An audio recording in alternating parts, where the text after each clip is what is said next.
ഓം കർപ്പണ്യദോഷോപഗതസ്വഭാവകവൃക്ഷാമൃതം ധർമ്മസമൂഢചേതക ശ്രേയസ്യാ നിശ്ചിതം ബ്രൂഹിതന്മേ ശിഷ്യസ്തേഹം ശാതിമാം താം പ്രപന്നം. ഓം നമോ ഭഗവതേ വാസുദേവായ. നമോ ഭഗവതേ വാസുദേവായ. ഓം ശ്രീകൃഷ്ണായ പരബ്രഹ്മണേ നമഃ. എല്ലാവർക്കും നമസ്കാരം. ഗീതയിലെ 15-ാം അധ്യായം നമ്മൾ പൂർണ്ണമായിട്ടും സമർപ്പിച്ചതാണ്.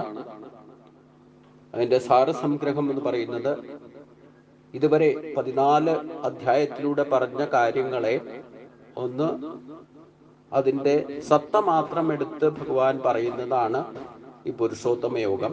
പുരുഷോത്തമൻ ആരെന്ന് മനസ്സിലാക്കിയാൽ ആ മനുഷ്യൻ ഉത്തമ മനുഷ്യനായിട്ട് മാറും. അതാണ് ഭാരതീയ ചിന്തയുടെ യഥാർത്ഥ ലക്ഷ്യത്തിലേക്ക് നയിക്കുന്ന ഒരു അധ്യായമാണ് ഈ അധ്യായം. നമ്മൾ സാധാരണഗതിയിൽ ഈശ്വരനെ കാണുന്നത് നമ്മുടെ ഉള്ളിലല്ല, പുറത്താണ് കാണുന്നത്. അതിന് നേരെ വിരുദ്ധമായിട്ട് നമ്മൾ ചിന്തിക്കണം എന്നാണ് പറയുന്നത്. അതായത് ഭഗവാന്റെ ശക്തി യഥാർത്ഥത്തിലിരിക്കുന്നത് സെൻട്രൽ പവറായിട്ട് വർക്ക് ചെയ്യുന്നത് ബ്രഹ്മലോകത്തിനും മുകളിൽ ആണ്. അതിൻ്റെ യഥാർത്ഥ സ്ഥാനം, തായ് വേരുകൾ. അത് അവിടെ നിന്നാണ് 3 അവസ്ഥയിലേക്ക് മാറിയതും അതിൽ നിന്ന് അവസ്ഥാത്രയം സംഭവിക്കുന്ന ഗുണങ്ങൾ 3 ഗുണങ്ങളുടെ പ്രഭാവം പ്രകൃതിയിലേക്ക് ചലനാത്മകമായപ്പോൾ പ്രകടമായ ആ മായാശക്തിയിൽ നിന്നാണ് ബ്രഹ്മാവിഷ്ണു മഹേശ്വരന്മാർ വരെ സൃഷ്ടിക്കപ്പെട്ടതും അവരെ പ്രത്യേകം ഓരോ സൃഷ്ടിയും സ്ഥിതിയും സംഹാരവും എന്ന ഉത്തരവാദിത്തം ഏൽപ്പിച്ചു. അതിൽ നിന്നാണ് പിന്നെ സപ്തർഷികളും അതിൽ നിന്ന് പരമ്പരയായിട്ടാണ് മനുഷ്യലോകം വരെ സൃഷ്ടിക്കപ്പെട്ടിരിക്കുന്നത്. ഇതിൽ മനുഷ്യന് മാത്രമാണ് വിശേഷമായിട്ടുള്ള ബുദ്ധിയുള്ളത്. അത് വിശേഷ ശക്തി എന്ന് പറഞ്ഞാൽ തന്നെ, ശേഷബുദ്ധി എന്ന് പറഞ്ഞാൽ തന്നെ എല്ലാ ചലനങ്ങളിലും ഗുണവും ദോഷവുമുണ്ട്. എത്ര തന്നെ ഈശ്വരാനുഗ്രഹത്തോടെ നല്ല അനുഗ്രഹം കിട്ടിയാലും അതിനും ഉണ്ട് എന്തെങ്കിലും ഒരു നെഗറ്റീവ് അഥവാ ദോഷമുണ്ടാകുന്ന അർത്ഥം. അപ്പൊ ഈശ്വരനെ പ്രാർത്ഥിച്ചിട്ട് നമുക്ക് അനുഗ്രഹം ലഭിച്ചാലും അതിലും ഉണ്ടാകും അവിദ്യാദി ദോഷം. അത് നമ്മൾ കണ്ടെത്തണം. കണ്ടെത്താനുള്ള കഴിവാണ് വിശേഷ ബുദ്ധി. അത് കണ്ടെത്താതിരിക്കുന്നിടത്തോളം കാലം ഈ സംസാര ബന്ധനത്തിൽ പെട്ടിട്ട് നമ്മൾ ഇങ്ങനെ ചക്രം തിരിയുന്നത് പോലെ പുനരാവർത്തനത്തിന് വിധേയമായി സംസാര ചക്രത്തിൽ ചുറ്റിത്തിരിയാൻ ഇടവരും. അപ്പൊ ഈശ്വരനിൽ നിന്ന് പുറപ്പെട്ടിരിക്കുന്ന വിദ്യാദി ദോഷങ്ങളും അതോടൊപ്പം വിദ്യാദി ഗുണങ്ങളും ഈ പ്രപഞ്ചത്തിൽ ഒരേപോലെ സംസാര ബന്ധനമാകുന്ന ആ സംസാര വൃക്ഷം എപ്രകാരം പടർന്നു പിടിക്കുന്നുവോ ആ കർമ്മബന്ധനങ്ങളാൽ ബന്ധിക്കപ്പെട്ട് മനുഷ്യലോകത്തിൽ പടർന്നു പിടിക്കുന്നത് ഈശ്വരന്റെ ശക്തി തന്നെയാണ്. പക്ഷേ മനുഷ്യന്റെ വിശേഷ ബുദ്ധി കൊണ്ട് എല്ലാത്തിനും എല്ലാവയിലും ഈശ്വരൻ തന്നെ അനുഗ്രഹിച്ച് തന്നെ ഭക്തന്മാർക്ക് എന്ത് തന്നെ കിട്ടിയാലും വേണ്ടില്ല, അതിലൊക്കെ അവിദ്യാദി ദോഷങ്ങൾ ഉണ്ടെന്ന് മനസ്സിലാക്കി അതിനെ തിരിച്ചറിയുന്ന ബുദ്ധിയാണ് വിശേഷ ബുദ്ധി. അത് യൂട്ടിലൈസ് ചെയ്യാതിരുന്നാലാണ് നമ്മൾ ഈ സംസാര ബന്ധനത്തിൽപ്പെടുന്നതും താപത്രയങ്ങളിലും ബന്ധനത്രയങ്ങളിലും പെട്ട് പ്രാരാബ്ധം കർമ്മങ്ങളെ കൊണ്ട് വീണ്ടും വീണ്ടും ജനിക്കാനും ഈ സംസാര ചക്രത്തിൽ ചുറ്റിത്തിരിയാനും ഇടവരുന്നത്. അതുകൊണ്ട് ഈ സംസാര വൃക്ഷമാകുന്ന ഈ പടുവൃക്ഷത്തെ, കർമ്മബന്ധനത്താൽ നിർമ്മിക്കപ്പെട്ടിരിക്കുന്ന ഈ സംസാര വൃക്ഷത്തെ ജ്ഞാനമാകുന്ന ഖഡ്ഗം കൊണ്ട് നമ്മൾ മുറിച്ച് അതിൽ നിന്ന് യഥാർത്ഥ മൂഢത്വം, അവിദ്യാദി ദോഷങ്ങൾക്ക് കാരണമാകുന്ന നമ്മുടെ അറിവില്ലായ്മയെ ഇല്ലാതെയാക്കണം. അതാണ് മനുഷ്യന്റെ യഥാർത്ഥത്തിൽ ജന്മോദ്ദേശം. മനുഷ്യൻ പരമമായ വിദ്യ സ്വീകരിച്ചാൽ, ഇല്ലേ പരമമായ വിദ്യ നമ്മൾ പഠിച്ചാൽ, ആധ്യാത്മിക വിദ്യയാണ് ഏറ്റവും ശ്രേഷ്ഠമായ ശാസ്ത്രം. അത് കൃത്യമായിട്ട് ഭഗവാൻ ഈ ഗീതാശാസ്ത്രത്തിൽ കൃത്യമായിട്ട് പറഞ്ഞു തരുന്നുണ്ട്, എവിടെയൊക്കെ എന്തൊക്കെ ദോഷങ്ങൾ എവിടെയൊക്കെ ഉണ്ടാകും എന്നൊക്കെ. ഇനി അടുത്ത അധ്യായത്തിലേക്ക് ചെല്ലുമ്പോൾ അത് കുറച്ചുകൂടെ കൃത്യമായിട്ട് പറഞ്ഞു തരും. എന്താണ് ആസുരി സമ്പത്ത്, എന്താണ് ദൈവിക സമ്പത്ത്, ഗുണദോഷങ്ങളാണ് പറഞ്ഞു തരുന്നത്. അതൊക്കെ തിരിച്ചറിയാനുള്ള ബുദ്ധി അല്ലെങ്കിൽ തന്നെ നമുക്കുണ്ട്. ഇല്ലെങ്കിൽ അനുഭവത്തിൽ നിന്ന് നമുക്ക് ഏതെങ്കിലും കർമ്മം ചെയ്യുമ്പോൾ അതിൽ നിന്ന് ഉണ്ടാകുന്ന ശ്രേഷ്ഠത എന്താണെന്നും ഗുണം എന്താണെന്നും ദോഷമാണെന്നും അനുഭവിച്ചു കഴിയുമ്പോഴെങ്കിലും അറിയുമല്ലോ. അപ്പൊ അത് തിരിച്ചറിയാനുള്ള കഴിവുണ്ട്. പക്ഷെ അത് നിമിഷ നേരം കൊണ്ട് നമ്മൾ മറക്കും. അതാണ് പ്രശ്നം. അപ്പൊ അതുകൊണ്ട് ഭൗതിക സമ്പത്തുകൾ നമുക്ക് ഈ ആധ്യാത്മികയിലേക്ക്, ഭക്തിയിലേക്ക് വരുമ്പോൾ തന്നെ ഈ ഭൗതികതയും ഇല്ലെങ്കിൽ നശിക്കുന്നതായ പ്രപഞ്ചത്തെ പൂർണ്ണമായിട്ട് അതൊക്കെ അല്ലെങ്കിൽ തന്നെ ഉപേക്ഷിക്കപ്പെടും. നമുക്ക് ഈ കാണുന്നതോ കേൾക്കുന്നതോ എത്ര തന്നെ സുഖാനുഭവിക്കുന്ന വസ്തുക്കളായാലും വിഷയങ്ങളായാലും നമ്മൾ എന്തെങ്കിലും ഒരിക്കൽ അത് ഉപേക്ഷിക്കേണ്ടതായിട്ട് വരും. അപ്പൊ അത് സത്യമല്ലെന്ന് മനസ്സിലാക്കുക, എന്നെന്നും നിലനിൽക്കുന്നതല്ല എന്ന സത്യത്തെ മനസ്സിലാക്കിക്കൊണ്ട് അതിനെയൊക്കെ യഥാവിധി ഉപയോഗിക്കേണ്ട സമയത്ത് ഉപയോഗിക്കേണ്ടതുപോലെ ഉപയോഗിച്ചാൽ അതിൽ നിന്നും ദോഷങ്ങൾ അനുഭവിക്കാതെ നമുക്ക് ജീവിതം സമ്പന്നമാക്കാൻ സാധിക്കും, അനായാസന് ജീവിക്കാൻ സാധിക്കും. അതിനെ ഒരു പക്വത വരുത്തലാണ് ആധ്യാത്മിക വിദ്യ കൊണ്ട് ഉദ്ദേശിക്കുന്നത്. പക്ഷേ നമ്മളെല്ലാവരും ഭക്തി ഉള്ളവർ പോലും തെറ്റിദ്ധരിച്ചിരിക്കുന്നത്, നമുക്ക് ഭക്തി ഉണ്ടെങ്കിലും മക്കൾ ലിമിറ്റ് കൂടുതൽ ഭക്തിയിലേക്ക് പോകുന്നു, ഇല്ലേ കുടുംബത്തിന് മറ്റൊരാൾ പോകുന്നു എന്ന് കണ്ടു കഴിഞ്ഞാൽ അവരെയൊക്കെ തടസ്സപ്പെടുത്താൻ ശ്രമിക്കുകയും അവര് തെറ്റിദ്ധാരണ കൊണ്ട് അത് മറ്റുള്ളവരുടെ പ്രേരണ കൊണ്ടോ ഏതെങ്കിലുമൊക്കെ ബ്രെയിൻ വാഷ് ചെയ്ത് ഏതെങ്കിലും തരത്തിലൊക്കെ അതിനൊക്കെ തടസ്സം സൃഷ്ടിക്കുന്ന ഒരു അവസ്ഥ നമുക്ക് ഇന്ന് ഈ എല്ലായിടത്തും കാണാം. പ്രത്യേകിച്ച് കേരളത്തിൽ ആരെങ്കിലും ഒരു നല്ല കാര്യം ചെയ്യുന്നു, ഭക്തിമാർഗത്തിലേക്ക് വരുന്നു എന്ന് കണ്ടു കഴിഞ്ഞാൽ അവരെ ഏതെങ്കിലും വിധത്തിൽ ഉപദ്രവിക്കാൻ പറ്റുമോ അതിനുള്ള എല്ലാ സംഗതികളും ബാക്കിയുള്ളവർ ചെയ്യും. ഇത് വിദ്യാദി ദോഷങ്ങളാണ്. പക്ഷെ അതിനൊക്കെ അതിജീവിച്ചുകൊണ്ട് ആരാണോ ഈ ജ്ഞാനമാകുന്ന ഖഡ്ഗം കൊണ്ട് ഈ പറയുന്ന പ്രതിസന്ധികളെയെല്ലാം ഉണ്ടാകുന്ന അനുഭവിക്കാൻ, നമ്മളിപ്പോൾ നല്ല കാര്യത്തിന് ചെയ്യാൻ പുറപ്പെട്ടു കഴിഞ്ഞാൽ ഈ ആസുരീഭാവമുള്ളവർ, യഥാർത്ഥ അറിവില്ലാത്തവരൊക്കെ അതിന് തടസ്സം പറയും, കുറ്റം പറയും, പലതരത്തിലും അതിൽ നിന്ന് പിന്തിരിപ്പിക്കാൻ ശ്രമിക്കും. ഇത് പ്രകൃതിയുടെ സ്വഭാവമാണ്. നമ്മുടെ തന്നെ സത്വഗുണത്തെ ഉയർത്താൻ ശ്രമിച്ചാൽ തമോ ഗുണം അതിന് നമ്മളിൽ തന്നെ തടസ്സം ഉണ്ടാക്കുമെന്ന് ഞാൻ പറഞ്ഞല്ലോ. അപ്പൊ ഇത്തരത്തിൽ ഇതിനെയൊക്കെയുള്ള ദോഷങ്ങളെ മുഴുവൻ മറികടന്നുകൊണ്ട് ആരാണോ യഥാർത്ഥ ഭക്തരായിട്ട് മാറുന്നത് അവർക്കാണ് ജ്ഞാനദൃഷ്ടി തുറക്കുക. ജ്ഞാനദൃഷ്ടി തുറന്നു കഴിഞ്ഞാൽ പിന്നെ ഈ പ്രതിസന്ധികളും പ്രതിബന്ധങ്ങളും ഒക്കെ തന്നെ മാറും. അതിന് കുറച്ച് കാലമെടുക്കും, കുറച്ച് ക്ലേശങ്ങളൊക്കെ ഉണ്ടാവും. നമുക്ക് ഭക്തിമാർഗത്തിലേക്ക് വരുമ്പോൾ നമുക്ക് തന്നെ പലതരത്തിലുള്ള ക്ലേശങ്ങൾ ഉണ്ടാവും, ശരീരക്ലേശങ്ങൾ ഉണ്ടാവും. ഇതെല്ലാം അനുഭവിച്ചിട്ടും അതിൽ നിന്ന് പിന്തിരിയാത്ത ഒരു ഭക്തിയിലേക്ക് വരുമ്പോഴാണ് ഈ പറയുന്ന ശ്രേഷ്ഠത അഞ്ചാമത്തെ ശ്ലോകത്തിൽ പറയുന്ന അവസ്ഥയിലേക്ക് നമ്മുടെ ബുദ്ധിയെ ഉയർത്താൻ നമുക്ക് സാധിക്കുക. നിർമ്മാനമോഹ ജതസംഗദോഷ അധ്യാത്മനിത്യ വിനിവർത്തകാമക ദ്വന്ദ്വൈർവിമുക്ത സുഖദുഃഖ സഞ്ജയ് യച്ഛന്ത്യ മൂഢ പദമൊബ്യന്ത. യഥാർത്ഥ ഭക്തിയോഗ സിദ്ധിയാണ് ഇവിടെ പറയുന്നത്. ഇത് ജീവിച്ചിരിക്കുമ്പോൾ തന്നെ ശരീരത്തോടു കൂടി ഇരിക്കുന്ന ഏതൊരു ഭക്തനും ആർജിക്കാം. ബ്രാഹ്മണനോ ക്ഷത്രിയനോ വൈശ്യനോ ശൂദ്രനോ സ്ത്രീയോ ആരായാലും വേണ്ടില്ല, മനുഷ്യജന്മം കിട്ടിയവർക്ക് എല്ലാവർക്കും ഈ ഒരവസ്ഥയിലേക്ക് ഉയരാൻ സാധിക്കും. ഈ ഒരവസ്ഥയിലേക്ക് ഉയർന്നു കഴിഞ്ഞാൽ ഈ ഭക്തി 15-ാം അധ്യായത്തിലെ ഏറ്റവും നമ്മൾ ആർജിക്കേണ്ടതായ ഒരു അവസ്ഥയാണ് 5-ാമത്തെ ശ്ലോകത്തിൽ പറയുന്നത്. അതുകൊണ്ട് ആ ഒരു അവസ്ഥയിലേക്ക് നമുക്ക് എത്താൻ സാധിക്കണം. ആ ഒരു അവസ്ഥയിലേക്ക് നമുക്ക് ജീവിച്ചിരിക്കുമ്പോൾ തന്നെ ശരീരം കൊണ്ട് നിത്യനൈമിത്യ കർമ്മങ്ങളിലൂടെ എത്താൻ സാധിക്കും, യാതൊരു സംശയവും വേണ്ട. അതുകൊണ്ട് ആ ഒരു അവസ്ഥയിലേക്ക് എത്താൻ വേണ്ടിയിട്ടുള്ള ശ്രമമായിരിക്കണം അന്ധകരണ ശുദ്ധി നേടുന്നതിനും വിവേകമുണ്ടാക്കുന്നതിനും ഒക്കെ ഈ ഭക്തിയോഗത്തെ യൂട്ടിലൈസ് ചെയ്യാൻ സാധിക്കും. അതില്ലാതെ ഈ പ്രപഞ്ചത്തിൽ സൂര്യചന്ദ്രന്മാരും ഇല്ലെങ്കിൽ നമുക്ക് എവിടെയൊക്കെ എന്തൊക്കെ ഗുണങ്ങൾ പ്രകടമാകുന്നോ, എന്തൊക്കെ തേജസ്സുകൾ, എന്തൊക്കെ ബലങ്ങൾ, ഏതൊക്കെ വിധ ശക്തികൾ നമ്മളിൽ തന്നെ പ്രകടമാകുന്നു, അതൊക്കെ ഈശ്വരനാണ്, അതിന്റെ സാന്നിധ്യമാണ് നമുക്ക് ഇതൊക്കെ ചെയ്യാൻ സാധിക്കുന്നത് എന്നൊക്കെ ഭഗവാൻ പറഞ്ഞു. നമുക്ക് കർമ്മേന്ദ്രിയങ്ങളെ കൊണ്ട് ജ്ഞാനേന്ദ്രിയങ്ങളെ കൊണ്ട് യഥാവിധി ഗുണദോഷങ്ങളെ തിരിച്ചറിഞ്ഞുകൊണ്ട് 5 ജ്ഞാനേന്ദ്രിയങ്ങളും യഥാവിധി യൂട്ടിലൈസ് ചെയ്യാൻ സാധിച്ചാൽ അവിടെ ഈശ്വരന്റെ ശക്തിയാണ് നമുക്ക് ഉപയോഗിക്കാൻ സാധിക്കുക. ആ ഗുണങ്ങൾ എല്ലായിടത്തും ഉണ്ട്. അതോടൊപ്പം തന്നെ അവിദ്യാദി ദോഷങ്ങളുണ്ട്. അവിദ്യാദി ദോഷങ്ങളെ മാറ്റി നിർത്തിക്കൊണ്ട് അതിന്റെ ഗുണങ്ങളെ യൂട്ടിലൈസ് ചെയ്യാൻ അവിടെ ജീവിതം സമ്പന്നമാക്കാൻ സാധിക്കും. അതാണ് ജീവിതത്തിലെ ഏറ്റവും വലിയ ശ്രേഷ്ഠമായ പരമപദം എന്ന് പറയുന്നത്. അപ്പൊ അതുകൊണ്ട് ആ ഒരവസ്ഥയിലേക്ക് എത്താൻ വേണ്ടിയിട്ട് നമ്മൾ മനുഷ്യ ജന്മത്തെ യൂട്ടിലൈസ് ചെയ്യണം. അതല്ലാതെ ഭൗതിക വിഷയങ്ങൾ രമിച്ച് അതിന്റെ ഗുണദോഷങ്ങൾ തിരിച്ചറിയാതെ ആരെങ്കിലും പറയുന്ന കേട്ടിട്ടോ കേട്ടിട്ടോ അതിന്റെ പിന്നാലെയൊക്കെ പരക്കം പാഞ്ഞാൽ അതിൽ നിന്നുണ്ടാകുന്ന അനുഭവങ്ങളെ കൊണ്ട് ഭക്തിമാർഗത്തിൽ സഞ്ചരിക്കുന്നത് പോലും പ്രയത്നിക്കാൻ പ്രത്യക്ഷ പ്രകടന ഭക്തി കൊണ്ട് ഈ ആധ്യാത്മിക വിദ്യയിൽ പ്രവർത്തിക്കുന്നത് പോലും എത്ര തന്നെ ശരീരം കൊണ്ടോ പ്രയത്നിച്ചാൽ വേണ്ടില്ല, അതൊക്കെ വ്യർത്ഥമായി ഭവിക്കുന്നു ഭഗവാൻ പറഞ്ഞു. അപ്പൊ അതുകൊണ്ട് നമ്മൾ ഭക്തിയോഗത്തെ യഥാവിധി യൂട്ടിലൈസ് ചെയ്യുന്നതിന്റെ ഈ ഭക്തിയുടെ യഥാർത്ഥ ഉദ്ദേശ ലക്ഷ്യം അന്ധകരണ ശുദ്ധി ഉണ്ടാകുക, ഈശ്വര ശക്തിയുടെ പ്രയോജനത്തെ അനുഭവത്തിലൂടെ പഠിച്ച് വിവേകം വിശേഷ ജ്ഞാനം ഉണ്ടാക്കുക. ഇതാണ് ഉദ്ദേശ ലക്ഷ്യം.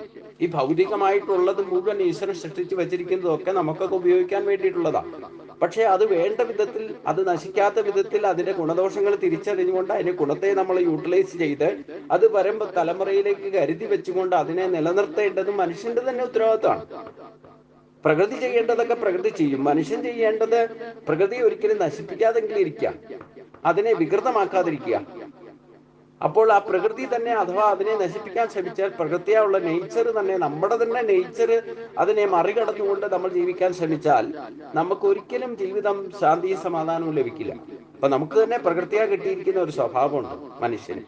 ആ മനുഷ്യ സ്വഭാവത്തെ കൊണ്ട് തന്നെ നമുക്ക് ഈ വിശേഷ ബുദ്ധി ഗുണദോഷങ്ങളെ തിരിച്ചറിയാൻ സാധിക്കും. ഈ ഈശ്വരൻ സൃഷ്ടിച്ചു വെച്ചിരിക്കുന്ന വസ്തുക്കളെയൊക്കെ അതിന്റെ കണ്ടൻസും അതിന്റെ ക്വാളിറ്റിയും ഒക്കെ മനസ്സിലാക്കിക്കൊണ്ട് അതിനെയൊക്കെ പുനഃസൃഷ്ടിക്കാനുള്ള കഴിവും മനുഷ്യനുണ്ട്. അതാണ് മനുഷ്യന്റെ ഏറ്റവും വലിയ വിശേഷ ബുദ്ധിയുടെ യൂട്ടിലൈസേഷൻ എന്ന് പറയുന്നത്. അപ്പൊ യഥാവിധി ഉപയോഗിച്ചു കഴിഞ്ഞാൽ അതൊന്നും നശിപ്പിക്കാതെ വരും തലമുറയ്ക്ക് കരുതി വെച്ച് ആ ധർമ്മത്തെ നടപ്പാക്കാൻ സാധിക്കുന്ന തക്കവണ്ണമുള്ള ശരീരവും കിട്ടിയിട്ടുണ്ട്. അപ്പൊ അത് വേണ്ട വിധത്തിൽ ഉപയോഗിക്കാതെ പരാബുദ്ധി ഉപയോഗിച്ചുകൊണ്ട് പ്രവർത്തിച്ചാൽ ആധ്യാത്മിക രംഗത്ത് ഭക്തിമാർഗത്തിൽ പ്രവർത്തിക്കുന്നവർക്ക് പോലും ഈ സംസാര ബന്ധനം ഉണ്ടാകുന്നതാണ് പറഞ്ഞതിന്റെ. ആ സംസാര ബന്ധനം ഉണ്ടായാൽ ഈ പറയുന്ന ആധ്യാത്മിക രംഗത്തെ പ്രവർത്തനമൊക്കെ വിഫലമായി വരും. അത് തന്ത്രിയായാലും മേശാന്തി ആയാലും ആധ്യാത്മിക രംഗത്ത് പ്രവർത്തിക്കുന്ന ആചാര്യന്മാരായാലും വേണ്ടില്ല. യഥാർത്ഥ ഭക്തിയോഗം കൊണ്ട് അന്ധകരണ ശുദ്ധിയും വിവേകവും ഉണ്ടായിട്ടില്ലേതായി. വിവേകം എന്ന് പറഞ്ഞാൽ വിശേഷജ്ഞാനം, അതായത് അനുഭവജ്ഞാനം. അപ്പൊ ഈ ശാസ്ത്രങ്ങളൊക്കെ പഠിച്ചാൽ ശാസ്ത്ര തത്വങ്ങളുടെയൊക്കെ പ്രയോജനം മനസ്സിലാക്കിക്കൊണ്ട് ജീവിതത്തിൽ ചിന്തയിലും പ്രവൃത്തിയിലും ഒക്കെ കൊണ്ടുവരണം. അപ്പോഴേ അനുഭവജ്ഞാനം ഉണ്ടാകുള്ളൂ. ഇനി അന്ധകരണ ശുദ്ധി ഉണ്ടായാലും അനുഭവം ഉണ്ടായില്ലെങ്കിൽ, അനുഭവജ്ഞാനം ലഭിച്ചില്ലെങ്കിൽ അതും ആധ്യാത്മിക രംഗത്തെ വിഫലതയാണെന്ന് പറയാം. അപ്പൊ യഥാർത്ഥ ഭക്തിയുടെ ഉദ്ദേശ ലക്ഷ്യം നമുക്ക് അന്ധകരണ ശുദ്ധിയും അതിൽ നിന്ന് കിട്ടുന്ന അറിവ് കൊണ്ട് അനുഭവജ്ഞാനം ഉണ്ടാകണമെങ്കിൽ ആ തത്വജ്ഞാനത്തെ ജീവിതത്തിൽ ചിന്തയിലും വാക്കിലും പ്രവൃത്തിയിലും പ്രയോജനപ്പെടുത്തണമെന്നത് അർത്ഥം. അതുകൊണ്ട് തന്നെയാണ് നമുക്ക് യഥാർത്ഥ നമ്മുടെ നശിക്കുന്നതായ ശരീരവും നശിക്കാത്തതായ ജീവനും ചേർത്ത് വച്ചിരിക്കുന്ന ക്ഷരാക്ഷര പുരുഷന്മാരെ പറ്റി തിരിച്ചറിഞ്ഞുകൊണ്ട് അതിനെ യഥാർത്ഥത്തിൽ എന്താണെന്ന് മനസ്സിലാക്കിക്കൊണ്ട് ഉപാസിക്കണം. അത് നമ്മുടെ ശരീരത്തിലൂടെ തന്നെ ഈശ്വരനെ കണ്ടെത്തണം.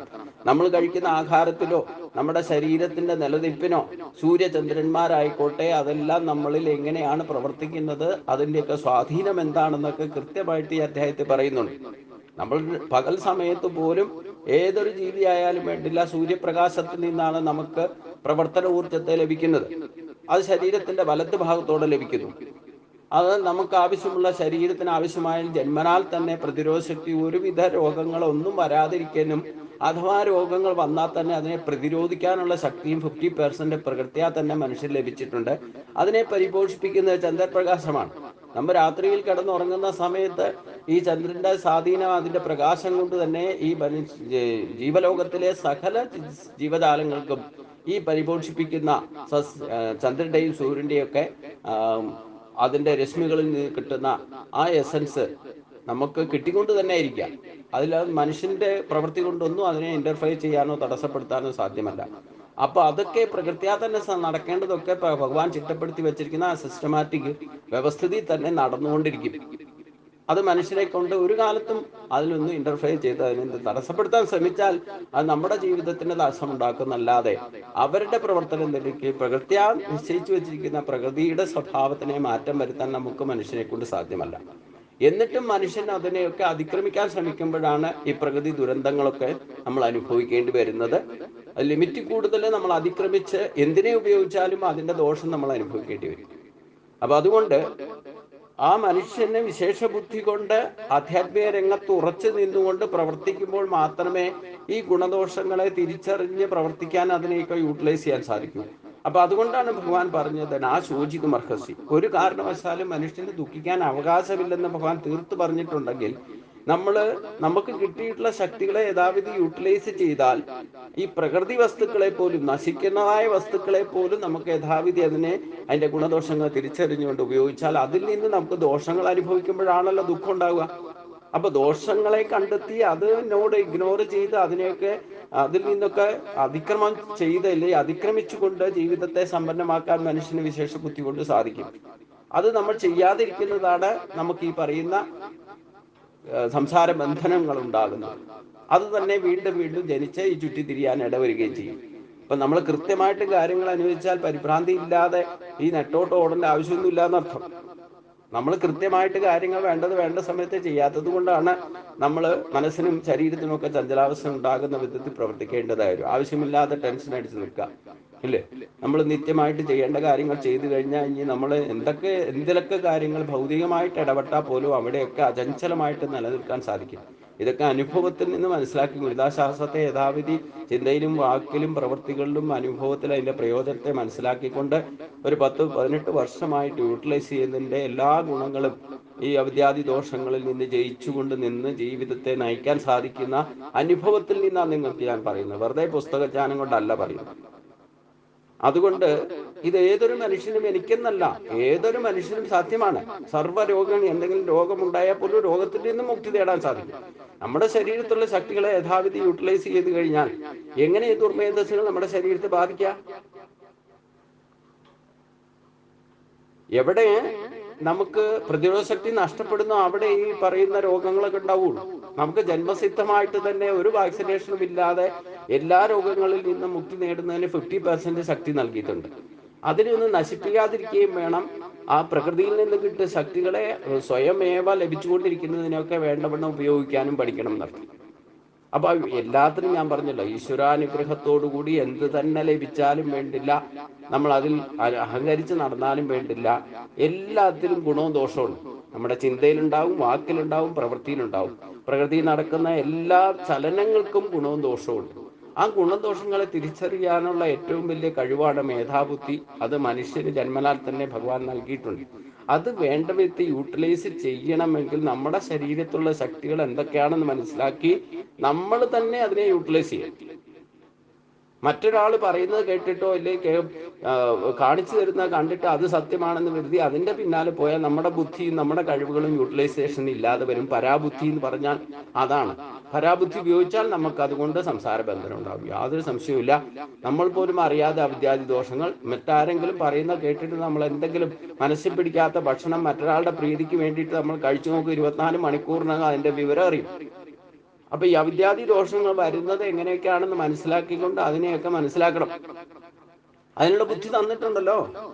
അത് യഥാവിധി അവനവന്റെ ബുദ്ധിയും അവനവന്റെ കഴിവുകളും യൂട്ടിലൈസ് ചെയ്യാത്തത് കൊണ്ടാണ് നമുക്ക് ഈ അവിദ്യാദി ദോഷങ്ങളെ കൊണ്ടുള്ള താപത്രയങ്ങളും ബന്ധനത്രയങ്ങളും പ്രാരാബ്ധങ്ങളും ഒക്കെ അനുഭവിച്ച് ഈ പ്രപഞ്ചത്തിൽ അനേക ശരീരങ്ങളിലൂടെ വന്നു പോയിരിക്കേണ്ടതായിട്ട് വരുന്നത്. അതുകൊണ്ട് അതില്ലാതിരിക്കണം എന്നുണ്ടെങ്കിൽ പ്രകൃതിയുടെ ചലനങ്ങളും നമ്മുടെ ശരീരത്തിലുള്ള ചലനങ്ങളും എങ്ങനെയൊക്കെയാണ് നടക്കുന്നതെന്ന് നമ്മൾ കൃത്യമായിട്ട് അറിയണം. അതിനൊക്കെ നമ്മുടെ തന്നെ ശരീരത്തിലൂടെ തന്നെ ഈ ശാസ്ത്രത്തെ നമ്മൾ സാക്ഷാത്കരിക്കാൻ ശ്രമിക്കണം എന്നാണ് ഞാൻ പറയുന്നത്. എടുക്കും ഇത് മറ്റൊരിടത്ത് പോകേണ്ട ആവശ്യമൊന്നുമില്ല. കാരണം എന്താ? സർവസ്യാഗം ഹൃദി സന്നിവിഷ്ടവും അത്തസ്മൃതിജ്ഞാനമാബോധനം ച എന്ന് ഭഗവാൻ കൃത്യമായിട്ട് പറഞ്ഞല്ലോ. എല്ലാ ജീവപ്രാണികളുടെയും ശരീരത്തിൽ, ഹൃദയത്തിൽ ഞാൻ ഇരുന്നു കൊണ്ട് അവർക്ക് ഗുണവും ദോഷവും അറിവും പറഞ്ഞു കൊടുക്കുന്നത്, ഇല്ലെങ്കിൽ ഓർമ്മയുണ്ടാക്കി കൊടുക്കുന്നതും അറിവ് കൊടുക്കുന്നതും എന്തെങ്കിലും കാര്യങ്ങൾ മറക്കാനുള്ള പ്രേരണയുണ്ടെങ്കിൽ അതെല്ലാം ഞാൻ തന്നെയാണ് ചെയ്യുന്നതെന്ന് ഭഗവാൻ പറഞ്ഞല്ലോ. അപ്പൊ നമ്മുടെ എല്ലാം എൻ്റെ ഹൃദയത്തിലും ഭഗവാൻ തന്നെ, ഗുരുവായൂരപ്പൻ തന്നെ ഇരുന്നു കൊണ്ടാണ് എനിക്ക് ഇതൊക്കെ പറഞ്ഞു തരുന്നതെങ്കിൽ, എന്നെ കൊണ്ട് ഇതൊക്കെ ചെയ്യിപ്പിക്കുന്നതിനുള്ള അറിവ് നൽകുന്നതെങ്കിൽ, ഈ ഭൗതികമായിട്ടുള്ള ബന്ധനങ്ങളിൽ നിന്ന് മറവി ഉണ്ടാകണമെങ്കിൽ, ആ ഭൗതികമായിട്ടുള്ള നമ്മൾ ഒന്നിനോട് അറ്റാച്ച്മെന്റ് ഉണ്ടാക്കാതെ അതിനെയൊക്കെ മറക്കണമല്ലോ മറക്കേണ്ട സമയത്ത്, ഇല്ലെങ്കിൽ ലിമിറ്റ് കൂടുതൽ അതേപ്പറ്റി ചിന്തിച്ചുകൊണ്ടിരിക്കും. അപ്പൊ എന്തിനോടാണ് നിത്യയുക്തമായിട്ട് നമുക്ക് മനസ്സുകൊണ്ട് അറ്റാച്ച്മെന്റ് ഉണ്ടാകുന്നത്, അതനുസരിച്ച് നമ്മുടെ സംസ്കാരം, ജന്മവാസനകൾ വളർച്ചയുണ്ടാകാനിട വരും. അപ്പൊ നിത്യവും ഒരു സീരിയൽ കണ്ട് അതിൽ അഡിക്റ്റ് ആയി കഴിഞ്ഞാൽ പിന്നെ ദിവസവും ഓട്ടോമാറ്റിക്കായിട്ട് ആ സമയത്ത് പോയിട്ട് TV ഓൺ ചെയ്യും. എന്നിട്ട് വെറുതെ ഇരുന്നിട്ട് വീട്ടിൽ വേറൊരു ദുഃഖമില്ലെങ്കിൽ വേണ്ടില്ല അത് കണ്ടിട്ടിരുന്ന് കരയാനും ഇട വരും. ഇത് ഭഗവാൻ പറഞ്ഞിട്ടാ ചെയ്യണത്, അല്ലേ? ഭഗവാന്റെ മാർഗദർശനം കൊണ്ടാ ചെയ്യുന്നത്. അപ്പൊ അഡിക്റ്റായിട്ട് അങ്ങനെ ഒരു സംസ്കാരം ഉണ്ടാക്കിയെടുത്തു കഴിഞ്ഞാൽ സന്ധ്യാസമയത്ത് നാമം ജപിക്കേണ്ട സമയത്ത് യഥാർത്ഥത്തിൽ ചെയ്യേണ്ട കാര്യം ചെയ്യാതെ വിളക്ക് വയ്ക്കാൻ പോലും മറന്നിട്ട് ഇതൊക്കെ പോയി ചെയ്യാനിട വരും. അതുകൊണ്ട് അതൊക്കെയാണ് അവിദ്യാദി ദോഷങ്ങൾ എന്ന് പറയുന്നത്. അപ്പം കൃത്യമായിട്ട് പ്രവർത്തിക്കാനുള്ള ഒരു പ്രേരണ ഉണ്ടാക്കുന്ന വിധത്തിലാണ് ഈ അധ്യായം പറഞ്ഞിരിക്കുന്നത്. അപ്പൊ അതിനൊക്കെ വേണ്ടിയിട്ട് ഈശ്വരൻ തന്നെ നമ്മുടെ ഉള്ളിൽ ഇരിക്കുന്നുണ്ട്. പക്ഷെ ആ ഈശ്വരന്റെ ശക്തി തന്നെ നമ്മൾ ദുർവിനിയോഗം ചെയ്താൽ അതിന്റെ ദോഷങ്ങൾ നമ്മൾ തന്നെ അനുഭവിക്കണം. നമ്മുടെ ശരീരത്തിൽ തന്നെ ഇരിക്കുന്ന ഈശ്വരനെ നമ്മൾ മനസ്സിലാക്കാതെ അതിനെ വേണ്ട വിധത്തിൽ ഇതിന്റെ എല്ലാ ഗുണസമ്പന്നത്തോടു കൂടി ഇരിക്കുന്ന ആ ശക്തിയെ നമ്മൾ വേണ്ട വിധത്തിൽ ചിന്തയിലും വാക്കിലും പ്രവൃത്തിയിലും ഉപയോഗിക്കാതെ തോന്നിവാസം ജീവിച്ചാൽ അതിൽ നിന്നാണ് സംസ്കാര ബന്ധനവും സംസ്കാരം നഷ്ടപ്പെടുന്നതും. ഈ മനുഷ്യ ശ്രേഷ്ഠമായിട്ടുള്ള മനുഷ്യജന്മം കിട്ടിയിട്ട് മനുഷ്യ കുലധർമ്മം സനാതനമായിരിക്കുന്ന ധർമ്മവസ്തുതയാണ് ഈ ശാസ്ത്രത്തിലൂടെ ഭഗവാൻ പറഞ്ഞു തരുന്നത്. അതൊക്കെ മറന്നിട്ട് ജീവിച്ചാൽ പിന്നെ ഇങ്ങനെ ജീവിതം സന്തോഷത്തോടെ സമാധാനത്തോടെ കഴിയാൻ സാധിക്കും? പിന്നെ യാതൊരു സംശയവുമില്ല, മാനസികമായിട്ടും ശാരീരികമായിട്ടും രോഗങ്ങളെ കൊണ്ടും അതിൽ നിന്നുണ്ടാകുന്ന ചഞ്ചലാവസ്ഥയും ഡിസ്റ്റർബൻസും ഒക്കെ അനുഭവിച്ച് ആദിഭൗതിക ദുഃഖങ്ങളും ഒക്കെ അനുഭവിച്ച് ബന്ധനത്രയങ്ങളിലും പെട്ട് ആത്മബന്ധം കൊണ്ടായിക്കോട്ടെ, രക്തബന്ധങ്ങളായിക്കോട്ടെ, നക്ഷത്രബന്ധം കൊണ്ടായിക്കോട്ടെ, ഏത് തരത്തിലുള്ള ബന്ധങ്ങളും ബന്ധനമായിട്ട് മാറി സംസാര ബന്ധനത്തിൽപ്പെട്ട് ജീവിതം ഇങ്ങനെ ചുറ്റിത്തിരിയുന്ന അവസ്ഥയിലേക്ക് എത്താൻ ഇടവരുന്നത്. അത് ആധ്യാത്മിക ഇനി ഭക്തി ഉള്ളവർക്ക് പോലും ഇത് അനുഭവിക്കാൻ കാരണം യഥാർത്ഥത്തിൽ അറിയേണ്ടത് അറിഞ്ഞുകൊണ്ട് എവിടെയുള്ള ഗുണദോഷങ്ങളെ തിരിച്ചറിയാത്തത് കൊണ്ട് തോന്നിവാസം ജീവിക്കുന്നു. ഭക്തി എന്ന് പറഞ്ഞു കഴിഞ്ഞാൽ ഒരു ക്ഷേത്രത്തിൽ പോലോ കുറച്ച് വഴിപാട് കഴിക്കലോ കുറച്ചു നേരം നാമം ജപിക്കലോ ഇല്ലെങ്കിൽ വീട്ടിലായിരുന്നാണെങ്കിലും ചെയ്യാൽ ഇതിൽ നിന്ന് പുറത്തേക്ക് ഇറങ്ങിക്കഴിഞ്ഞാൽ നമ്മുടെ തനി സ്വഭാവം കാണും. അപ്പൊ പിന്നെ ഇതൊക്കെ ചെയ്യുന്നതിന്റെ യഥാർത്ഥ ഫലം എന്താ? ഇപ്പൊ സത്സംഗത്തിൽ പെടുന്നവർ പോലും അത് എഴുന്നേറ്റ് കഴിഞ്ഞാൽ പിന്നെ അവരുടെ തനി സ്വഭാവം പ്രകടമാണ്. അപ്പൊ അങ്ങനെയായാൽ നമ്മളെങ്ങനെ നേരെയാവുക? അപ്പൊ ഇതൊക്കെ കേട്ടിട്ട് നമ്മുടെ സ്വഭാവത്തിൽ പരിവർത്തനം വരുത്തണം. അല്ലാതെ വെറുതെ ഇത് ഒരു ചെവി കിടക്കിട്ട് മറ്റൊരു ചെവി കിടവിട്ടാലും പാരായണങ്ങളും ഒക്കെ വഴിപാട് പോലെ നടത്തിയാലും ഒന്നും പ്രയോജനമില്ല. അതാണ് ആധ്യാത്മിക രംഗത്തെ ഈ പ്രയത്നങ്ങളൊക്കെ നിഷ്പ്രയോജനമായിട്ട് ഇല്ലെങ്കിൽ വിഫലമായി പോകുന്നു ഭഗവാൻ പറഞ്ഞത്. അത് ഭഗവാൻ കൃത്യമായിട്ട് പറഞ്ഞല്ലോ, ഇത് മനസ്സിലാക്കാതെ പ്രവർത്തിച്ചാൽ. അതുകൊണ്ട് ഒരു ശ്ലോകത്തിൽ ഭഗവാൻ പറഞ്ഞല്ലോ, യതന്തോ യോഗിനശൈനം പശ്യന്തി ആത്മനവസ്ഥിതം യതന്തോ അപകൃതാത്മനോ നൈനം പശ്യന്തി ചേതസ. അതായത് അന്ധകരണ ശുദ്ധിക്കും ഇല്ലെങ്കിൽ വിവേകത്തിനും വേണ്ടിയിട്ട് ചെയ്യുന്ന ഈ നിത്യനൈമിത്യ കർമ്മങ്ങളിലൂടെ ഭക്തിയോഗത്തെ അനുഷ്ഠിക്കുന്നവർ അത് കേവലം പ്രകടന ഭക്തിയോ പ്രത്യക്ഷ ഭക്തിയോ ആക്കിക്കൊണ്ട് ഒരു ചടങ്ങെന്ന നിലയിലൊക്കെ ആവർത്തിച്ച് നിത്യയുക്തമായിട്ട് ചെയ്താൽ പോലും അതിൽ വിഫലമാകും. യഥാർത്ഥ അന്ധകരണ ഭക്തിയുടെ യഥാർത്ഥ ലക്ഷ്യം അന്ധകരണ ശുദ്ധി ഉണ്ടാകുക എന്നുള്ളത്. അവിടെ ഭാവത്തിൽ നമുക്ക് അദ്വൈത ഭാവം വരണം, നമ്മുടെ ക്രിയകളിൽ അദ്വൈത ഭാവം വരണം, നമുക്ക് ദ്രവ്യങ്ങളിൽ അദ്വൈത ഭാവം, തുടിലും തുരുമ്പിലും ഈശ്വരനെ കാണുന്ന ഭാവമാണ് ദ്രവ്യത്തിൽ അദ്വൈത ഭാവം കാണുക എന്ന് പറയുന്നത്. അപ്പൊ ഈശ്വരശക്തിയാണ് എല്ലാത്തിനും ആധാരമായിട്ട് നിൽക്കുന്നത് മനസ്സിലാക്കിക്കൊണ്ട് അത് എല്ലാ പ്രാണികളുടെയും ഹൃദയത്തിൽ ഇരുന്നുകൊണ്ട് നമുക്ക് ആവശ്യമുള്ളതൊക്കെ ഓർമ്മിപ്പിച്ചു തരുന്നതും നമുക്ക് അറിവ് പകർന്നു നൽകുന്നതും നമുക്ക് ഭൗതിക ബന്ധങ്ങളിൽ നിന്ന് കുറച്ചൊരു മറവി ദേഹബോധത്തെ പോലും വിടാനുള്ള കഴിവും ഒക്കെ ഈശ്വരനിൽ തന്നെയാണ് ഉണ്ടാകുന്നത്. അതുകൊണ്ട് ഈ അറിവിന്റെ യഥാർത്ഥത്തിൽ വേദങ്ങളാണ് ഭഗവാനിൽ നിന്ന് ഉണ്ടായിട്ടുള്ള അറിവെന്ന് പറയുന്നു. ആ വേദാന്തം പറയുന്നതും ഈ തത്വജ്ഞാനത്തെയാണ്. അതാണ് അഹം ബ്രഹ്മാസ്മി, തത്വമസി, പ്രജ്ഞാനം ബ്രഹ്മ എന്നൊക്കെ പഠിപ്പിക്കുന്ന ആ വേദാന്ത ശാസ്ത്രത്തെ യഥാവിധി മനസ്സിലാക്കണമെങ്കിൽ പോലും ഈ യഥാർത്ഥ ശക്തി എന്താണെന്ന് നമ്മുടെ ശരീരത്തിലൂടെ നമ്മൾ മനസ്സിലാക്കണം. നമ്മുടെ ഹൃദയത്തിലിരിക്കുന്ന ഈശ്വരനെ നമ്മൾ മനസ്സിലാക്കണം. അത് ഉപയോഗിക്കാൻ സാധിക്കണം, ചിന്തയിലും വാക്കിലും പ്രവൃത്തിയിലും ഉപയോഗിക്കാൻ സാധിക്കണം. അതാണ് നമ്മൾ ആദ്യം തന്നെ ചെയ്യേണ്ടത്. അപ്പൊ ശരീരം നശിക്കുന്നതാണ്, ശരീരത്തിൽ നാശമില്ലാത്തതായി നിൽക്കുന്ന ഈ ഗുരുവായൂരപ്പന്റെ ശക്തിയാണ് നമ്മുടെ പരാശക്തിയായിട്ട് ജീവൻ ശരീരത്തിന്റെ ദാതരായിട്ട് ഇരിക്കുന്നതെന്ന് മനസ്സിലാക്കിക്കൊണ്ട് ആ ശക്തിയാണ് ഉപാസിക്കേണ്ടത്, ശരീരത്തെ അല്ല ഉപാസിക്കേണ്ടത്. പക്ഷെ ശരീരം ഒരു മാധ്യമം മാത്രമാണെന്ന് മനസ്സിലാക്കണം. അപ്പൊ ശരീരത്തെ ഉപയോഗിച്ചുകൊണ്ടേ ശരീരത്തിലുള്ള ഈശ്വരനെ ഉപാസിക്കാൻ സാധിക്കും. ഇല്ലെങ്കിൽ ശരീരത്തെ മാത്രം പ്രാധാന്യം കൊടുത്തുകൊണ്ട് ഉപാസിച്ചാൽ അത് ശരീര ക്ലേശങ്ങളിലേക്ക് നമ്മളെ നയിക്കും, പലതരത്തിലുള്ള ക്ലേശങ്ങൾക്ക് കാരണമായിരിക്കും. അപ്പം ഈ ശരീരത്തെയും ജീവനെയും ചേർത്ത് വച്ചിരിക്കുന്നതായ ക്ഷരാക്ഷര പുരുഷന്മാർക്ക് ഉപരിയാണ് ഊർദ്ധമൂലത്തിലിരിക്കുന്ന ബ്രഹ്മശക്തി സെൻട്രൽ പവർ എന്ന് പറഞ്ഞത്.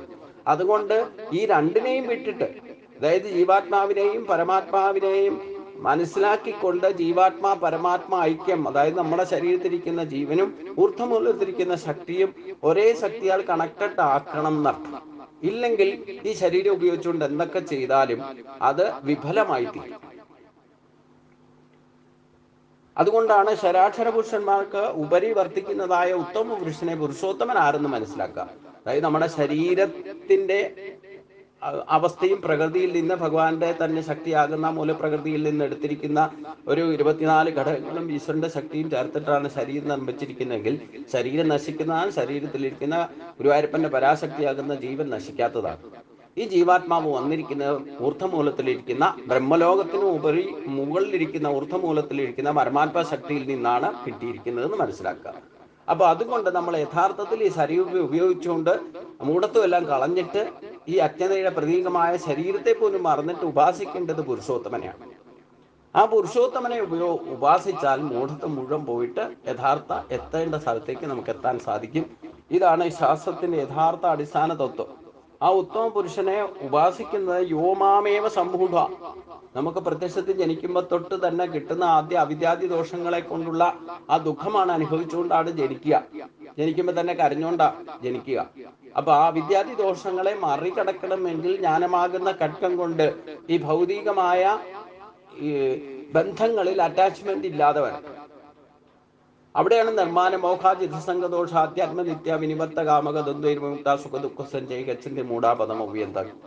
അത് നിത്യ ഭക്തി മാർഗത്തിലൂടെ തന്നെ മനസ്സിനെ ഏകാഗ്രമാക്കി ബുദ്ധി ഉറപ്പിച്ച് ചിത്തശക്തിയെ ഉണർത്തുന്ന അവസ്ഥയ്ക്കാണ് ശ്രേഷ്ഠമായ പദത്തിലേക്ക് നമുക്ക് ശരീരം കൊണ്ട് തന്നെ ജീവിച്ചിരിക്കുമ്പോൾ തന്നെ ഈ ഒരു അവസ്ഥയിലേക്ക് ഉയരാൻ ശ്രമിക്കുക. അവിടെയാണ് ജ്ഞാനദൃഷ്ടി തുറക്കുക.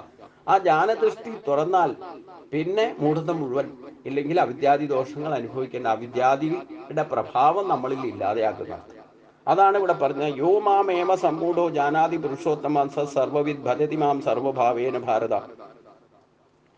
യാതൊരുവൻ മോഹരഹിതനായിക്കൊണ്ട് ഇപ്രകാരം എന്നെ പുരുഷോത്തമനായിട്ട് അറിഞ്ഞുകൊണ്ട് ആ യഥാർത്ഥത്തിലുള്ള അനന്യഭക്തിയിലേക്ക് കടക്കണം എന്നർത്ഥം. അപ്പോൾ നമ്മുടെ മൂഢത്വം മുഴുവൻ പോയിട്ട് അനന്യമായിട്ട് എല്ലാ കാലത്തും എല്ലാ സമയത്തും ജീവിച്ചിരിക്കുന്ന കാലത്തെല്ലാം നമുക്ക് ഈശ്വരനെ സ്മരിച്ചുകൊണ്ട് അവരവരുടെ കർത്തവ്യ കർമ്മങ്ങളെ യഥാവിധി ചെയ്യാൻ സാധിക്കും. യത്കരോഷി യസ്നാസി യജ്ജുഘോഷി ദദാസി തപസ്യസി കൗന്ദേയ തത്പുരുഷം അതർപ്പണം എന്ന് ഭഗവാൻ പറഞ്ഞത് നമുക്ക് അനുസരിക്കാൻ സാധിക്കും. നമ്മൾ എന്തൊക്കെ എവിടെ അടുക്കളയിൽ പോയി പണിയെടുത്താലും വേണ്ടില്ല, പുറത്തു പോയിട്ട് അവരവരുടെ കർമ്മമേഖല എന്ത് തന്നെയാണോ അവിടെയൊക്കെ പ്രവർത്തിക്കുമ്പോഴും ഈശ്വര സ്മരണ, അനന്യമായ സ്മരണയോടുകൂടി തന്നെ നമ്മൾ ശരീരത്തെ നിമിത്തമായിട്ട് ഉപയോഗിച്ചുകൊണ്ട് അവനവന്റെ കർത്തവ്യ കർമ്മങ്ങളെ കൃതകൃത്യമായിട്ട് ചെയ്യാൻ സാധിക്കും. അത് കൃതകൃത്യമായിട്ട് ചെയ്താലോ അതിൽ നിന്ന് ശാന്തിയും സമാധാനവും നമുക്ക് അനുഭവിക്കാൻ സാധിക്കും. അപ്പൊ അവിടെ ഞാൻ എന്നും പറയുന്ന കാര്യം കൃത്യനിഷ്ഠ. നമ്മൾ എന്ത് ചെയ്യുന്നതിനുമുണ്ട് കൃത്യനിഷ്ഠ, ഭക്തി. ഈ രണ്ട് ഗുണങ്ങളെ നമ്മൾ ആക്ടിവേറ്റ് ചെയ്താൽ ബാക്കി 3 ഗുണങ്ങൾ നമ്മളിൽ സ്വയം കൊളുത്തിപ്പിടിച്ചോളും.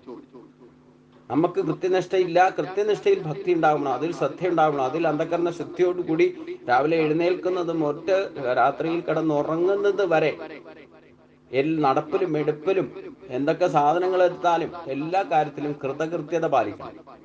നമ്മുടെ ശരീരത്തിലെ പ്രവർത്തനങ്ങളും പ്രകൃതിയുടെ പ്രവർത്തനങ്ങളും എത്ര കൃത്യനിഷ്ഠയോടെയാണ് സിസ്റ്റമാറ്റിക് ആയിട്ട് ഭഗവാൻ ചിട്ടപ്പെടുത്തി നടപ്പാക്കുന്ന പദക്രമം അനുസരിച്ചുകൊണ്ട് അക്ഷരം പ്രതി അനുസരിക്കുന്ന നടപ്പാക്കുന്ന ഒരു സഖേജ്ഞ ഭാവന ഭഗവാന് തന്നെയുണ്ട്. അതുകൊണ്ട് അതേപോലെ നിങ്ങളും നേരെയാകാനാണ് പറഞ്ഞത്. പ്രകൃതിക്ക് വിരുദ്ധ ഒഴുക്കിനെതിരെ നീന്തിയിട്ട് എന്താ കാര്യം? ഒരിടത്ത് എത്തില്ല. അപ്പൊ അതുകൊണ്ട് പ്രകൃതിയോട് അനുകൂലമായിക്കൊണ്ട് ഈശ്വര ശക്തിയെ അനുകൂലിച്ചുകൊണ്ട് ഈശ്വരന്റെ ശക്തിയെ ഉണർത്തിക്കൊണ്ട് അതനുസരിച്ചുകൊണ്ട് ചിന്തിക്കുകയും പറയുകയും പ്രവർത്തിക്കുകയും ചെയ്യണം. ആ ഒരു അവസ്ഥയിലേക്ക് എത്തുമ്പോഴാണ് മൂഢത്വം പോവുകയുള്ളൂ. അപ്പോൾ നമ്മൾ ഇതൊന്നും ഉപേക്ഷിച്ചുകൊണ്ട് ഭഗവാനെ മാത്രം സദാസമയം ഭജിച്ചിരിക്കാനല്ലല്ലോ ഭഗവാൻ പറഞ്ഞത്. അവനവന്റെ കർത്തവ്യ കർമ്മങ്ങളെ യഥാവിധി എന്നെ സ്മരിച്ചുകൊണ്ട് ചെയ്യുക. എന്തൊക്കെ ചെയ്താലും ഫലേച്ഛ ഉപേക്ഷിക്കുക, നിഷ്കാമ കർമ്മങ്ങളായിട്ട് പ്രവർത്തിക്കുക, വിശേഷ ബുദ്ധി ഉപയോഗിക്കുക. അത് ഭൗതികമായിട്ടോ ആത്മീയമായിട്ടോ ഏത് കാര്യം ചിന്തിച്ചാലും പറഞ്ഞാലും പ്രവർത്തിച്ചാലും ഒക്കെ അതിലുള്ള ഗുണദോഷങ്ങളെ തിരിച്ചറിയുക, അത് വേണ്ട വിധത്തിൽ ഉപയോഗിക്കുക, മറ്റുള്ളവർക്കും വേണ്ട വിധത്തിൽ ഉപയോഗിക്കാനുള്ള പ്രേരണ കാണിച്ചു കൊടുക്കുക, മറ്റുള്ളവർക്ക് മാതൃകയായി തീരുക. കണ്ണുമടത്ത് നമ്മളൊന്നും ചെയ്യാതെ മറ്റുള്ളവരോട് ചെയ്യാൻ പറയുന്നത് അധർമ്മമാണ്. അത് അച്ഛനായാലും അമ്മയായാലും ഗുരുക്കന്മാരായാലും നമ്മൾ ചെയ്യാത്ത കാര്യം കുട്ടികളോട് ചെയ്യാൻ പറയരുത്. അപ്പൊ അത് ചെയ്യണം എന്നുണ്ടെങ്കിൽ അതിന്റെ പ്രയോജനം എന്തെന്ന് സ്വയം അനുഭവിച്ചറിഞ്ഞിട്ട് ഇത് ഇപ്രകാരം ചെയ്യണം എന്ന് കാണിച്ചു കൊടുക്കണം. അതാണ് ഭഗവാൻ ഇതിനു മുമ്പും പറഞ്ഞത്. യദ്യദാചരശ്രേഷ്ഠത ദേവതാരോചനാഹസയ പ്രമാണം കുരുതേ ലോകസ്ഥേതു അനുവർത്തതേ എന്ന് ഭഗവാൻ ഇതിനു മുമ്പ് പറഞ്ഞല്ലോ. കർമ്മയോഗത്തെ കൃത്യമായിട്ട് പറഞ്ഞു തന്നിട്ടുണ്ട്. അതുകൊണ്ട് മൂഢത്വമൊക്കെ കളഞ്ഞിട്ട് പുരുഷോത്തമനെ ഭജിക്കുന്നവൻ പുരുഷോത്തമനായിത്തീരും, അഥവാ ഉത്തമ മനുഷ്യനായിത്തീരും, പൂർണ്ണ മനുഷ്യനായിത്തീരും. ഇത് ഗുഖ്യതമം ശാസ്ത്രം ഇതമുക്ത മയാനകായ ബുദ്ധ്വാ ബുദ്ധിമാൻ സ്യാത് കൃതകൃത്യശ ഭാരത. ഇതുവരെ പറഞ്ഞ ഈ 15 അധ്യായത്തിലൂടെ പറഞ്ഞ ഗീതാശാസ്ത്രത്തിന്റെ ഏറ്റവും ആ 15ാമത്തെ പടി കടത്തി വിടുമ്പോൾ ഭഗവാൻ പറയുന്നത് ഈ ശാസ്ത്രത്തെ അത്യന്ത രഹസ്യമായിരിക്കുന്ന ഭക്തിയുടെ രഹസ്യം മനസ്സിലാക്കണമെങ്കിൽ തന്നെ അന്ധകരണ ശുദ്ധിയും അനുഭവജ്ഞാനവും ഉണ്ടാക്കാത്തവർക്ക് ഇത് യഥാവിധി മനസ്സിലാകില്ല. അത് മനസ്സിലാക്കുന്ന മനുഷ്യൻ ബുദ്ധിമാന്മാരിൽ ബുദ്ധിമാനാകും. എന്ന് പറഞ്ഞാൽ നമുക്ക് 50% ബുദ്ധി ജന്മനാൽ തന്നെ തന്നിട്ടുണ്ട്. അത് 50%-ൽ നിന്ന് ഒരു ഗ്രേഡും കൂടെ അപ്ഗ്രേഡ് ചെയ്യണം. അത് നമ്മുടെ ഡ്യൂട്ടിയാണ്. അതാണ് വിശേഷ ബുദ്ധി, മേധാബുദ്ധിയിലേക്ക് എത്തുക. അതായത് ഗുണദോഷങ്ങളെ തിരിച്ചറിയാനുള്ള കഴിവാണ് പരമഹംസൻ എന്ന് പറയാൻ തന്നെ. ഗുണദോഷങ്ങളെ തിരിച്ചറിയാനുള്ള കഴിവാണ് പരമഹംസനാകുക എന്ന് പറഞ്ഞു കഴിഞ്ഞാൽ. അപ്പൊ അതുകൊണ്ട് അതിനൊരു ഉദാഹരണം തന്നെ പറഞ്ഞത്, ഹംസം എന്ന പക്ഷിക്ക് പാലും വെള്ളവും കൂടെ ചേർത്ത് വെച്ച് കഴിഞ്ഞാൽ പാലിനെയും വെള്ളത്തിനെയും തിരിച്ചറിഞ്ഞുകൊണ്ട് പാലിനെ മാത്രം എടുത്തു കുടിച്ച് വെള്ളം ബാക്കിയാക്കാൻ കഴിയും. ഇതേ അവസ്ഥ ഇങ്ങനെ ഒരു പ്രതീകാത്മകമായിട്ട് ഒരു പക്ഷിയുടെ പേര് പറഞ്ഞാലും നമ്മുടെ ബുദ്ധിക്ക് കഴിവുണ്ട്. നമ്മൾ മനസ്സിനെ വിഷയങ്ങളിൽ നിന്ന് കുറച്ചു നേരത്തേക്ക് വിട്ടിട്ടാണെങ്കിലും മനസ്സിനെ ഏകാഗ്രമാക്കി ബുദ്ധിയെ ഉറപ്പിച്ചാൽ ഈ ബുദ്ധിക്ക് സ്റ്റേബിലിറ്റി ഉണ്ടാവും. അതാണ് ബുദ്ധിമാന്മാരിൽ ബുദ്ധിമാനാകാന്ന് പറഞ്ഞാൽ, നമുക്ക് 2 കാല് നൽകിയിട്ടുണ്ട്, ഒരു കാല് ഉറപ്പിച്ചിട്ട് മറ്റേ കാല് എടുത്തു വെച്ചാൽ വീഴാതിരിക്കും. അപ്പൊ നമുക്ക് കിട്ടിയിരിക്കുന്ന 50%-ൽ സ്റ്റേബിലിറ്റി, പ്രജ്ഞത്വം കൊണ്ടുവന്നാൽ പിന്നെ അതിനെ അപ്ഗ്രേഡ് ചെയ്താൽ ഈ ഗുണദോഷങ്ങളെ തിരിച്ചറിയില്ല, കഴിവ് വർദ്ധിക്കും. അവിടെ ഗ്രാഫിംഗ് പവറും മെമ്മറി പവറും കൂടും. ഇത് മാത്രമല്ല, ഈശ്വരശക്തി നമ്മളിൽ പ്രകടം, ആത്മജ്ഞാനം ലഭിക്കും, ആത്മബോധമുണ്ടാകും, ചിത്തശക്തി ഉണരും. അതിനുള്ള ടെക്നോളജിയാണ് ഈ അത്യന്ത രഹസ്യമായിരിക്കുന്ന ശാസ്ത്രം എന്ന് പറഞ്ഞത്. അത് ഗീതാശാസ്ത്രം തന്നെയാണ്. 14 അധ്യായത്തിലൂടെ പറഞ്ഞിരിക്കുന്ന ശാസ്ത്രത്തെ യഥാവിധി പഠിച്ച് ഗ്രഹിച്ച് അനുസരിച്ചാൽ അവൻ ബുദ്ധിമാനിൽ ബുദ്ധിമാനായിരിക്കുന്ന മനുഷ്യനായിട്ട് മാറും. അവനായിരിക്കും കൃതകൃത്യനായിട്ട് പ്രവർത്തിക്കുക. അവൻ്റെ ഉറങ്ങലും അല്ലെങ്കിൽ ഉണർന്നിരിക്കലിലും ജാഗ്രത, സ്വപ്നം, സുഷുപ്തി എന്ന് പറയുന്ന 3 അവസ്ഥയിലും തുര്യാവസ്ഥയിലേക്ക് പോയാലും അവൻ കൃത്യമായിട്ട് അവനവൻ്റെ ശരീരത്തെ ഉപയോഗിച്ചുകൊണ്ട് ഈശ്വരശക്തിയെ യൂട്ടിലൈസ് ചെയ്യുന്ന ആളായിരിക്കും. പ്രകൃതി ശക്തികളെയും, പ്രകൃതി എന്ന് പറയുന്നത് തന്നെ ഈശ്വരശക്തിയാണ്. അപ്പം ഇതിനെ യഥാവിധി ഭാവത്തിലും നമ്മുടെ ക്രിയകളിലും നമ്മുടെ ഉപയോഗിക്കുന്ന ദ്രവ്യങ്ങളിലും, ശരീരത്തിലടക്കം ദ്രവ്യമാണ് ശരീരം. അപ്പം ഇതിലെല്ലാം ഈശ്വരശക്തിയെ കാണാനുള്ള കഴിവാണ് ബുദ്ധിമാന്മാരിൽ ബുദ്ധിമാനായിട്ടിരിക്കുക. എല്ലാത്തിലും ഗുണവും ദോഷവും ഉണ്ട്. അതിൽ ഗുണത്തെയും ദോഷത്തെയും തിരിച്ചറിഞ്ഞുകൊണ്ട് ഗുണത്തെ യൂട്ടിലൈസ് ചെയ്യാൻ സാധിച്ചാൽ, അത് സാധിക്കണമെങ്കിൽ കൃതകൃത്യനായിട്ട് മാറണം. കൃതകൃത്യനായിട്ട് മാറണമെങ്കിൽ ബുദ്ധിയെ ഉറപ്പിക്കണം. നമ്മളൊരു കാര്യം ദൃഢനിശ്ചയം ചെയ്താൽ അത് കൃത്യസമയത്ത് ചെയ്യാൻ സാധിക്കണമെങ്കിൽ ബുദ്ധി സ്റ്റേബിലിറ്റി ഉണ്ടാവണം. അതുകൊണ്ടാണ് സ്ഥിതപ്രജ്ഞ തത്വമൊക്കെ ആദ്യം തന്നെ ഭഗവാൻ പറഞ്ഞത്. അപ്പൊ അങ്ങനെ പ്രവർത്തിക്കുന്ന ഒരു മനുഷ്യനാണ് ഉത്തമ മനുഷ്യനാകുക. അവനാണ് യഥാർത്ഥത്തിൽ ഭാരതീയനാകുക. 3 വേദങ്ങളിലും പറയുന്നത് ഞാൻ പറഞ്ഞതാണ്. ഋഗ്വേദ മന്ത്രങ്ങളെ കൊണ്ട് മനഃശുദ്ധി വരുത്തി, അന്ധകരണ ശുദ്ധി ഉണ്ടാക്കി, മനസ്സിനെ ഏകാഗ്രമാക്കി, യജുർവേദ കർമ്മങ്ങളെ കൊണ്ട് യജുർവേദ മന്ത്രങ്ങളെ എന്ന് പറഞ്ഞാൽ തന്നെ ഈശ്വര സ്മരണയെ, ഈശ്വരൻ സ്മരിച്ചുകൊണ്ട് കർമ്മങ്ങൾ ചെയ്യാനാണ്. ആ കർമ്മങ്ങളെ യഥാവിധി പരിപോഷിപ്പിക്കുമ്പോൾ അതിന് ഒരു പ്രാപഞ്ചികമായ ഭാവരാഗ താളങ്ങളുണ്ട്. അത് സാമവേദത്തിൽ അന്തർഗതമാണ്. ഈ 3 വേദങ്ങളെയും യഥാവിധി യൂട്ടിലൈസ് ചെയ്യുന്നവർ ബുദ്ധിമാന്മാരിൽ ബുദ്ധിമാനായി തീരുന്ന, കൃതകൃത്യനായിരിക്കുന്ന ഒരു ഭാരതജ്ഞാനായിട്ട് മാറും. കേരളത്തിൽ 3 വേദത്തിനാണ് പ്രാധാന്യം കൊടുത്തിരിക്കുന്നത്. ആ ബ്രാഹ്മണർ പോലും അത് വേണ്ട വിധത്തിൽ വേദാന്തത്തെ യഥാവിധി മനസ്സിലാക്കിക്കൊണ്ട് ഉപയോഗിക്കാത്തത് കൊണ്ട് അവർ പോലും നാശത്തിന്റെ അവസ്ഥയിലെത്തി. അഥർവവേദം കേവലം പരിഹാര കർമ്മങ്ങളാണ്, അത് ദുർബന്ധവാദത്തിനുള്ളതല്ല. അതായത് ഈ 3 വേദങ്ങളെയും യഥാവൃത്തി അനുസരിച്ച് അതിൽ നിന്നുണ്ടാകുന്ന ഗതിവിഗതികളെ, അല്ലെങ്കിൽ ഭാവരാഗ താളങ്ങൾക്കുണ്ടാകുന്ന ഗതിവിഗതികൾ അനുസരിച്ചുണ്ടാകുന്ന ഏതെങ്കിലും തരത്തിൽ ദോഷമുണ്ടായാൽ അതിനെയൊക്കെ പരിഹരിക്കുന്നതില്ലെങ്കിൽ കുറവുണ്ടായാൽ അതിനെയൊക്കെ പരിഹരിക്കുന്നതിനുള്ള മാർഗമാണ് അഥർവവേദത്തെ പറയുന്നത്. കേരളത്തിൽ 3 വേദങ്ങൾ മാത്രം യൂട്ടിലൈസ് ചെയ്തു, അഥർവവേദം ഒട്ട് പഠിച്ചില്ല എന്നാൽ അതിലെ ആയുർവേദം എടുത്തിട്ടുണ്ട് തന്നെ. ആ അഥർവേദം കൂടെ യഥാർത്ഥത്തിൽ മനസ്സിലാക്കിയത് ചിലരൊക്കെ ദുർവിനിയോഗം ചെയ്യുന്നുണ്ട്. ദുർമന്ത്രവാദത്തിനൊക്കെ വേണ്ടിയിട്ട് നമുക്ക് ഏത് മന്ത്രവും അതിലെ ദുരുദ്ദേശത്തോടു കൂടി ചെയ്തു കഴിഞ്ഞാൽ അതൊക്കെ ദുർമന്ത്രവാദമായിട്ട് മാറും. അപ്പൊ ഇത്തരത്തിൽ യഥാവിധത്തിൽ വേണ്ട വിധത്തിൽ യൂട്ടിലൈസ് ചെയ്യാത്തതിന്റെ പരിണിത ഫലമാണ് ഈ ദൈവത്തിന്റെ നാട് അസുരന്മാരുടെ നാടായിട്ട് മാറിയത്. ദൈവത്തിന്റെ നാട് യാതൊരു സംശയവുമില്ല ഈശ്വരന്റെ അനുഗ്രഹം കൊണ്ട് സമുദ്രത്തിൽ നിന്ന് വീണ്ടെടുത്ത ഒരു പുണ്യഭൂമിയെ ഇത്തരത്തിൽ ലോകത്ത് ഒരു സ്ഥലത്ത് ഇതുപോലുള്ള ശ്രേഷ്ഠമായ ഭാരതം തന്നെ പുണ്യഭൂമിയാണ്. അതിലും ഏറ്റവും ശ്രേഷ്ഠമാണ് ഈ നമ്മൾ വസിക്കുന്ന കേരള ഭൂമി. അതുപോലും അത് നാശത്തിന് പൂർണ്ണമായിട്ടൊന്നും നശിപ്പിക്കാൻ സാധിക്കില്ല. പക്ഷെ ലിമിറ്റ് കൂടുതലായി കഴിഞ്ഞാൽ അത് തിരിച്ച് സമുദ്രത്തിലേക്ക് പോകുന്നർത്ഥം. ദ്വാരക പോയതുപോലെ തന്നെ തിരിച്ച് സമുദ്രം കയറി മൂടി പോകാൻ ഒരു വിഷമവും ഇല്ലാന്നർത്ഥം. അപ്പൊ അതുകൊണ്ട് നമ്മളൊക്കെ ഉത്തമ മനുഷ്യനായി മാറണം എന്നുണ്ടെങ്കിൽ ഉത്തമ പുരുഷൻ ആരെന്ന് മനസ്സിലാക്കുക. ദൈവത്തിൻ്റെ നാട് ദൈവത്തിൻ്റെ നാടായിട്ട് നിലനിൽക്കണം. ദൈവവിചാരമില്ലാതെ ജീവിക്കുന്നവർക്ക് അവർക്ക് ഈ സംസാര ബന്ധനം ജീവിതം തന്നെ ദുർലഭ്യമായിട്ട് വരും. അതായത് ശാന്തിയും സമാധാനവും ഇല്ലാതെ നമ്മൾ ചുറ്റിത്തിരിയേണ്ടതായിട്ട് വരുമെന്ന് മനസ്സിലാക്കും. അതുകൊണ്ട് കൃതകൃത്യരായിട്ട് നമുക്ക് കിട്ടിയിട്ടുള്ള അനുഗ്രഹത്തെ യഥാവിധി യൂട്ടിലൈസ് ചെയ്യാൻ നമ്മളെല്ലാവരും പഠിക്കണം. അതനുസരിച്ചുകൊണ്ട് ജീവിക്കണം. അതിന് ഈ ശാസ്ത്രം യഥാവിധി അത്യന്ത രഹസ്യമായിരിക്കുന്ന ഈ ശാസ്ത്രത്തെ യഥാവിധി മനസ്സിലാക്കുന്ന ബുദ്ധിമാനായ മനുഷ്യൻ കൃതകൃത്യനായ ഭാരതീയനായിട്ട് മാറും എന്ന് പറഞ്ഞുകൊണ്ടാണ് ഈ അധ്യായം തന്നെ സമർപ്പിക്കുന്നത്. ഇത് സർവത്ര ഗോവിന്ദനാമ സങ്കീർത്തനം. ഇത് ശ്രീമദ് ഭഗവത്ഗീതാസു ഉപനിഷത്സു ബ്രഹ്മവിദ്യായാം യോഗശാസ്ത്രേ ശ്രീകൃഷ്ണാർജുന സംവാദേ പുരുഷോത്തമയോഗോ നാമ പഞ്ചദശോധ്യായ. ഈ അധ്യായം എല്ലാവരും 20 ശ്ലോകങ്ങൾ അത് ശരിക്ക് പഠിച്ച് ഗ്രഹിച്ച് അതിൽ നിന്ന് അത് കാണാപ്പാഠം ദിവസവും ഒരു പ്രാവശ്യമെങ്കിലും ചൊല്ലാൻ പഠിക്കേണ്ടതാണ്. കാരണം ഗീതയിലെ ഏറ്റവും പ്രധാനപ്പെട്ട എസൻസ് എന്നറിയപ്പെടുന്ന ഒരു അധ്യായമാണ് 15-ാം അധ്യായം. ഇത് നമ്മുടെ ശരീരം കൊണ്ട് സാക്ഷാത്കരിച്ച് അനുഭവിച്ചറിഞ്ഞ അതിൻ്റെ പ്രയോജനത്തെ മനസ്സിലാക്കാനും കൃതകൃത്യനായ ഒരു ഉത്തമ മനുഷ്യനായിട്ട് നമുക്ക് ജീവിക്കാനും സാധിക്കും.